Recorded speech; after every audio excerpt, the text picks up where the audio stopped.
त्यामुळे व्हिडिओ एडिटिंगचा एक चांगला ऑप्शन तुमच्या समोर अवेलेबल आहे.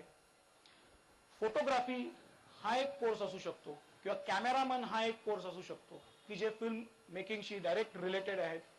तुम्ही जर का बघितलं तर आज नंबर ऑफ चॅनल्सची संख्या वाढतीये.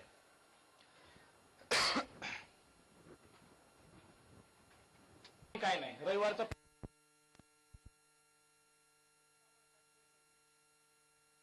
कुठलाही चॅनल दाबा.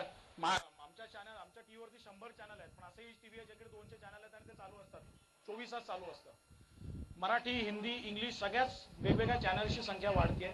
त्यामुळे ह्या टेलिव्हिजन सेक्टरमध्ये जेवढ्या वेकन्सीज आहेत किंवा त्यांचं जे काही ज्या गतीने त्यांचं एक्सपान्शन होत आहे त्याचा विचार करता हे व्हिडिओ एडिटिंग किंवा मी मगाशी म्हटलं तसं ॲनिमेशन किंवा मी म्हटलं तसं कॅमेरामन किंवा फोटोग्राफी या सगळ्या क्षेत्रांमध्ये आणखीन मॅनपॉवरची गरज पुढच्या काळात लागत जाईल.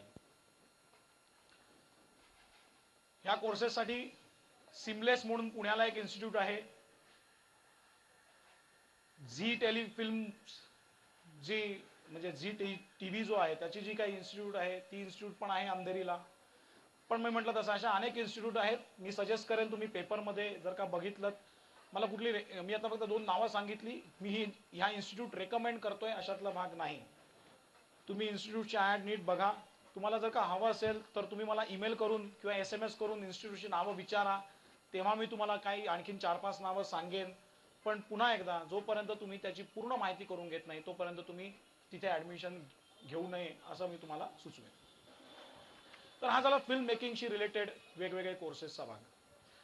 आता मी येतो सगळ्यात आवडीचा मोठा आणि प्रस्थ असलेला विषय, तो म्हणजे कॉम्प्युटर, ज्याच्यावरती नंतर आभास सरांनाही तुम्हाला काही सांगायचं आहे. कॉम्प्युटरमध्ये सर्वसाधारणपणे 2 भाग पडतात.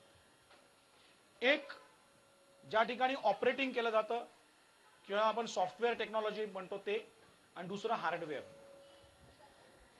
तुम्ही मला विचाराल तर आज सगळ्यात जास्त स्कोप कशात आहे, तर मी म्हणतो हार्डवेअर मध्ये आहे. कारण एक साधं उदाहरण देतो. 4 दिवसापूर्वी माझा कॉम्प्युटर बिघडला होता, म्हणजे प्रिंटर बिघडला होता रादर, त्याचा अडॅप्टर गेला होता. 4 दिवस मला अडॅप्टर मिळू शकला नाही. मला तो काल अडॅप्टर मिळाला. ठाण्यामध्ये मी राहतो. मी जेव्हा इंजिनियरला फोन करतो तेव्हा तो कधीच त्या दिवशी येत नाही, तो नेहमी दुसऱ्या दिवशी येतो. आता तो ते मुद्दाम करतो अशातला भाग नाही, त्याच्याकडे कामाचं तेवढं लोड आहे. मला सांगायचा उद्देश असा आहे की जसजसे दिवस प्रगतीकडे जातोय, आपण असं म्हणतो क्वेश्चन मार्क पुढे, मला माहित नाही ती खरंच प्रगती आहे की काय आहे ते, क्वेश्चन मार्क आपण म्हणतो प्रगती करतोय, तसतसं होम कॉम्प्युटर्सची संख्या वाढतीये, म्हणजे घरगुती संगणकाची संख्या वाढतीये. आणि त्या संगणकांना सर्व्हिस देणारी तेवढी यंत्रणा आज तरी आपल्याकडे उपलब्ध नाही. त्यामुळे पुढच्या काळात जर का ज्या वेगाने आज आपण होम पीसीज, डेस्कटॉप ही संख्या वाढवत नेतोय, ती जर का ह्याच गतीने वाढत राहिली तर पुढच्या काळामध्ये मोठ्या प्रमाणात हार्डवेअर इंजिनियर्सची गरज लागेल.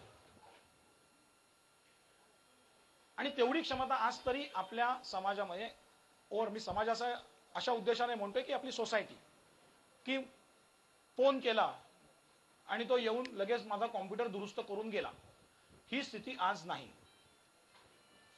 त्याने आला, कॉम्प्युटर बघितला, अरे मदरबोर्ड मध्ये प्रॉब्लेम आहे, मला आणखीन आता 2 दिवस लागतील, 2 दिवसांनी तो तुम्हाला मदरबोर्डचा प्रॉब्लेम सॉल्व्ह करून आणून देईलच याची गॅरंटी नाही. याचं कारण आपल्याकडचे मर्यादित असलेले रिसोर्सेस. आणि हे जर का रिसोर्सेस हळूहळू वाढत गेले तर आपोआप वाढणाऱ्या होम पीसीजचे प्रॉब्लेम्स हँडल करण्यासाठी नवीन माणसांची आवश्यकता लागेल आणि तो एक अर्थार्जनाचा खूप चांगला मार्ग होऊ शकेल. त्यामुळे कॉम्प्युटर हार्डवेअरच्या सुद्धा अनेक चांगल्या इन्स्टिट्यूट्स आहेत.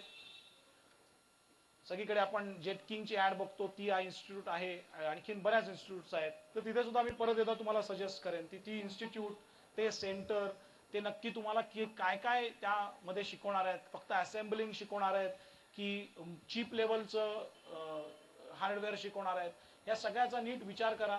तिथे विचारून घ्या, फी स्ट्रक्चर बघा, लोकांशी बोला, त्या क्षेत्रातल्या जे तज्ज्ञ आहेत त्यांच्याशी बोला, आणि मग त्या कोर्सला, त्यापैकी कुठल्या कोर्सला ऍडमिशन घ्यायची ते तुम्ही ठरवू शकता. आता मी सॉफ्टवेअर डेव्हलपमेंट या विषयाकडे येतो, कारण गेल्या काही वर्षांमध्ये सॉफ्टवेअर डेव्हलपर्सची संख्या वाढली आणि आपल्याला खूप आकर्षण आहे ते सॉफ्टवेअर डेव्हलपमेंट या शब्दाचं. पण अगदी खरं सांगू का, बीकॉम, बीए किंवा बीएससी अशा व्यक्तींनी सॉफ्टवेअर डेव्हलपमेंटच्या भानगडीत पडू नये. कारण सॉफ्टवेअर डेव्हलपमेंट हा विषय मी या व्यासपीठावरून 5-10 मिनिटात सांगू शकेन एवढा छोटा नाही. पण एवढं मी नक्की सांगू शकेन की आजही जर का एक उदाहरण देऊ, आपण सगळ्यांना माहिती आहे Java, which is one of the programming language. मी बीए विथ जावा, माझ्या बाजूला आणखीन XYZ बीकॉम विथ जावा, आणि त्याच्या पलीकडे बीएससी विथ जावा, आणि त्याच्या पलीकडे बीई म्हणजे इंजिनिअरिंग विथ जावा, असे 4 कॅन्डिडेट उभे आहेत. एकच सीट आहे, बीई जावा आज जाईल, बीए बीकॉम बीएससी घरी जातील. 2 सीट आहेत, बीएससी आणि बीई वाले आज जातील, बीकॉम बीए वाले घरी जातील. तेव्हा सॉफ्टवेअर डेव्हलपमेंट मध्ये दुर्दैवाने आजही इंजिनियर्सची मक्तेदारी ही इतरांपेक्षा जास्त आहे. मग आपल्यासाठी काही कोर्सेसच नाहीत का बाकीच्यांसाठी? तर आहेत ना, कोर्सेस आहेत, ज्याला आपण डेटाबेस मॅनेजमेंट म्हणतो.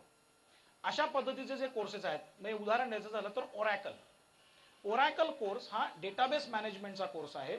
या कोर्ससाठी बीकॉम, बीए किंवा अगदी बीएससी सुद्धा म्हणू आपण, अशा विद्यार्थ्यांनी जर का ऍडमिशन घेतली तर त्यांना त्यामध्ये चांगल्या पद्धतीचे जॉब ऑपॉर्च्युनिटीज आहेत.